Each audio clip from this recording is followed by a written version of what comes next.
Hey guys, welcome to Dogforge. My name's Paul, and today we will be continuing our look at the races of Mordenkainen Presents, Monsters of the Multiverse, and other things that are not that straightforward to say. Today we'll be taking a look at the Goliath, and just to give you a quick recap, if this is the first video of this sort that you've come across on our channel, we'll be going over what the new stat block looks like, comparing it to how it looked back when it was originally published in Volo's Guide to Monsters, and providing some commentary on what we think of the changes, and maybe even suggesting some potential combos for how you can use them in your game. So without further ado, let's climb that mountain and get to it. So, the Goliath is not one of the races that received new art, I believe, and that is quite a shame, as the Goliath art, I mean, it's kind of cool looking, but if you've played a Goliath character or have DM'd and needed multiple Goliaths, it's more art is needed. Straight off the bat, we're going into the general changes that Mordenkainen's has brung us, and that is, instead of the +2 strength and +1 con from Volo's, you can now choose any +2 and +1 of your choice, or 3 +1s of your choice, and that is just a straight improvement. The Goliath is now much more flexible to whatever your build wants to be. Languages: you can speak, read and write Common and one language you and your DM agree is appropriate for your campaign, instead of originally Common and Giant. This is less flavorful, of course, but could be, most likely will be, more useful than getting stuck with a language like Giant, which might not be in regular circulation.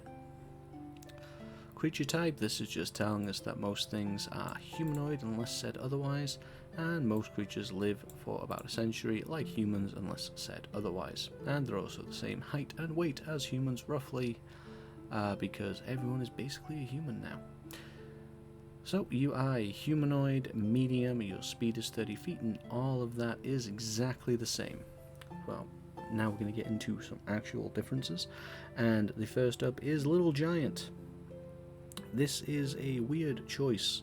This is just combining natural athlete and powerful build from the original stat block and putting them together. So you have proficiency in the athletic skill, and you count as one size larger when determining your carry capacity and weight you can push, drag, or lift. This is nothing new to you, this is just combining two things under one feature and a new name. Next up is Mountain-born, and this is an original feature, but this might seem new to you depending how on top of your Goliaths you are. So you have resistance to cold damage, and you also naturally acclimate to high altitudes even if you've never been to one. This includes elevations above 20,000 feet, which is pretty up there. Now, I made that comment before because this was originally printed as just the latter half, which was very niche and ribbony. However, as of, I believe, Rime of the Frost Maiden, they errated in the additional resistance to cold damage, which is quite nice.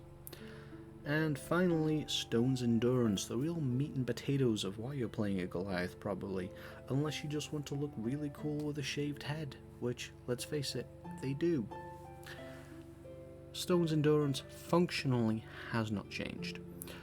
When you take damage, you can use your reaction to roll a d12 and add your constitution modifier, and then reduce the damage taken by that total. The big change here is that originally that was once per short rest. Now it is a number of times equal to your proficiency bonus per long rest. And that is where things get absolutely crazy. You're not necessarily going to get more uses of this during the adventuring day, up until your proficiency bonus changes to +4 at 9th level. However, you can now use your uses back-to-back turns in the same combat.